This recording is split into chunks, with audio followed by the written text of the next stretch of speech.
Magandang hapon sa inyo mga kabarik. Ngayon po ay magluluto na naman tayo ng ginisang munggo.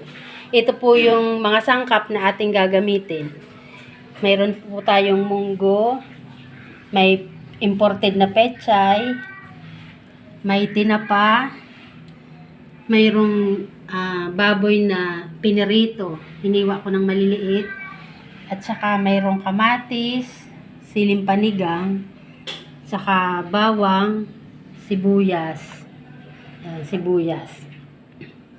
Yan. Tapos, mayroong ginisa mix, ajinomoto, paminta, patis, saka mantika.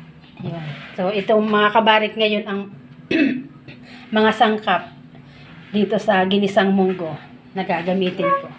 Sige po, mga kabarik, gisahin na natin. Samahan niyo po ako sa paggisa. Sa natin yung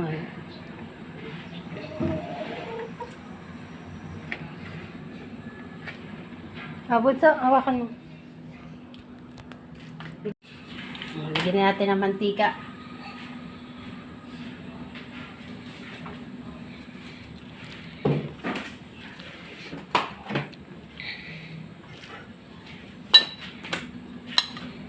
Unahin natin yung sibuyas.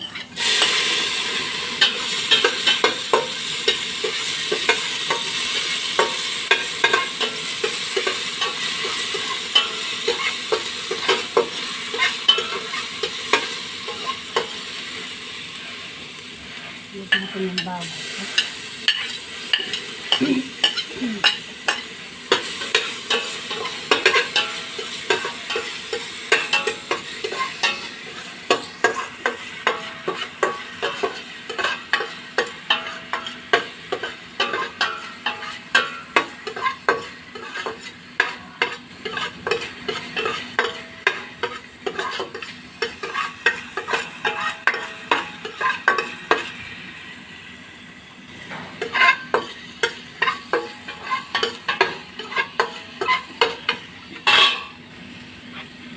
Natin ang apoy.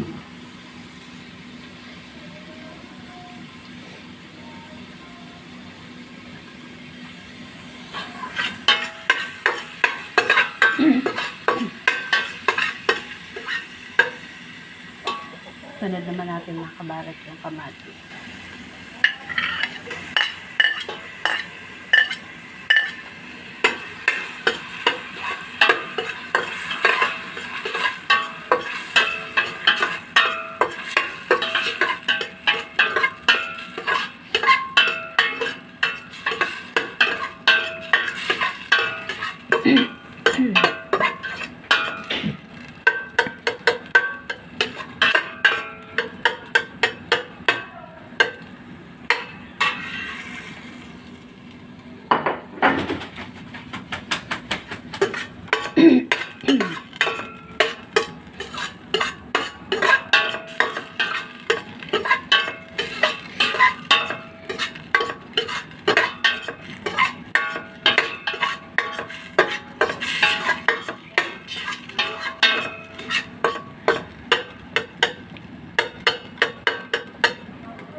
Tayo natin na maluto yung kamatis. Saka natin ilalagay yung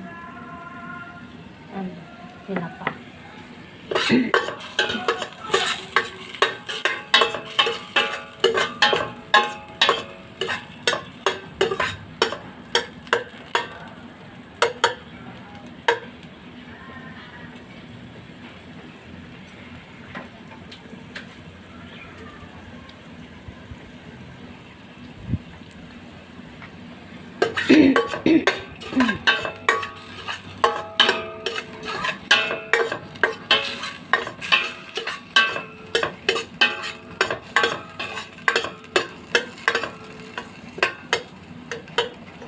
Hindi na natin makabar ilagay yung tinapa.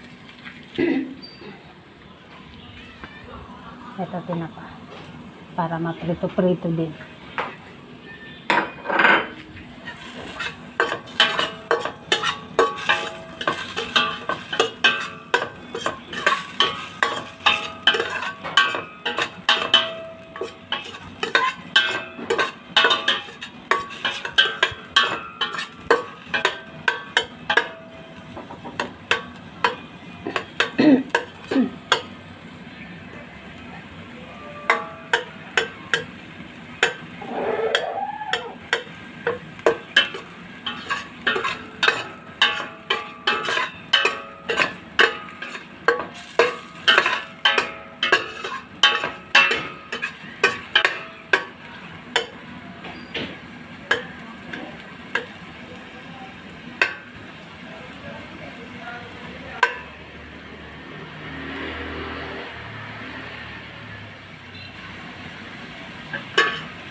Sunod natin ilalagay ay ito na mga kabarik ng munggo. Ang ginawa ko pala dito mga kabarik sa munggo, binabad ko muna sa tubig magdamag kagabi. Magdamag. Yan. Kaya para mabilis na siya lumambot. Tingnan nyo mga kabarik. Parang bumuka na siya. Yan.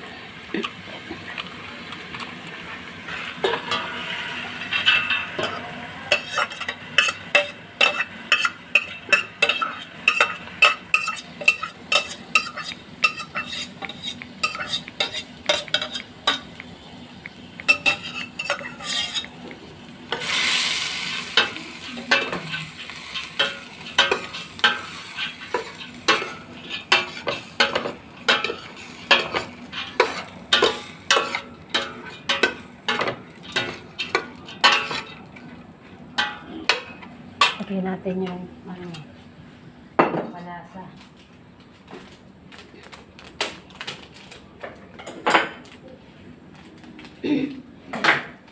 Lagyan natin mga kabarik tong ginisa mix. Yung palasa.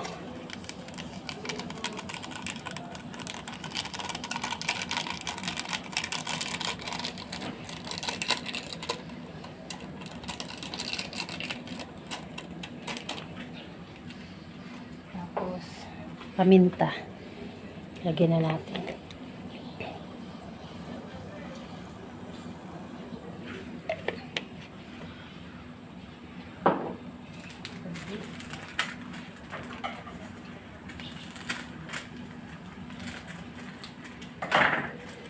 At itong Ajinomoto, lagyan na rin natin. Sabay-sabay na. Lagyan na rin natin itong piritong baboy.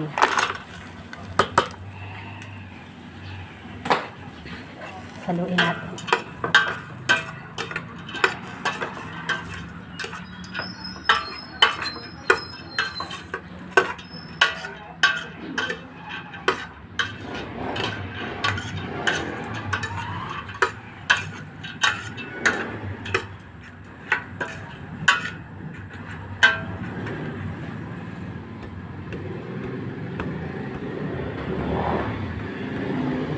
Mga kabarik, takpan muna natin. Wala pala dito yung takip. Saglit na, kukunin ko lang yung takip. Takpan muna natin. Pagkulo mga kabarik, saka na natin lagyan ng tubig. Tingnan natin mga kabarik kung nakulo na. Nakulo na. Pwede na natin siyang lagyan ng tubig. Lagyan natin siya ng tubig.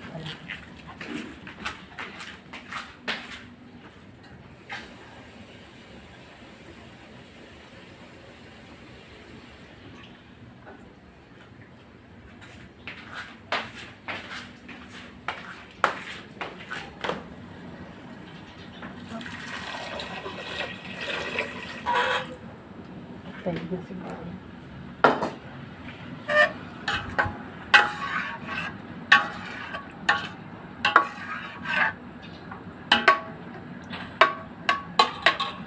Tapos ilagay na natin ito mga kabarik na sili. Siling panigang. Tapos takpan natin para lumambot yung munggo. Pag malambot ang munggo, timplahan natin. Saka natin ilalagay yung pagluto na. Ilalagay natin yung pechay, huli na. Tingnan natin mga kabarik. Luto na yung munggo.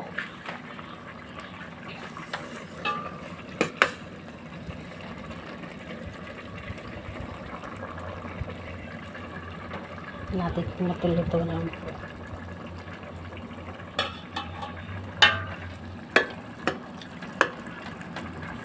lapit na maluto ang munggo. Manatin sa bawa kung tama na ang lasa.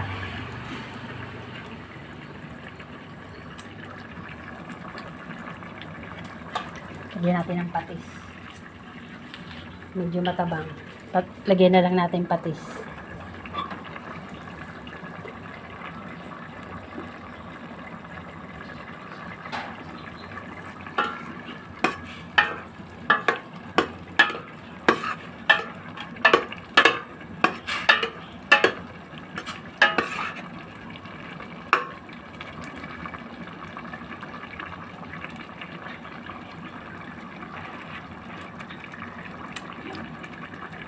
Tama ng lasa.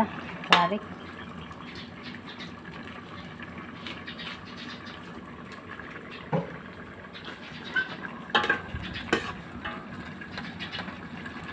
Takpan muna natin saglit para maluto ng gusto yung munggo. Saka natin ilalagay yung pechay na imported. Natin na kabarik. Pwede na ilagay yung imported na pechay. Ito pala mga kabarik na pechay na nabili namin. Ito daw yung ginagamit sa chowking na pechay. Patay natin. Saglit lang daw ito maluto. Kaya pinatay ko na muna sa ako nilagay. Sa tatakpan.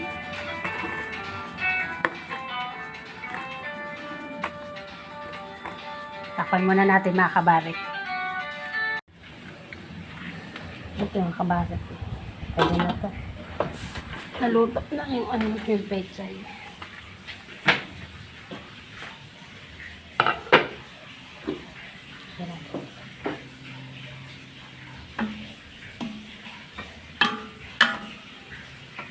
Crispy itong malutong yung pechay.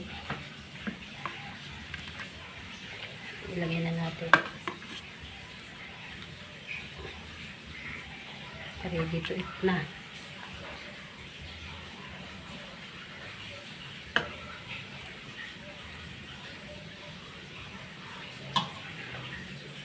Ito na po mga kabarik yung ginisang munggo na may imported na pechay. Sana po mga kabarik nagustuhan nyo yung niluto namin. Sana po huwag nyo kalimutan mag-subscribe para lagi po kayong updated sa aming mga videos. Maraming salamat po.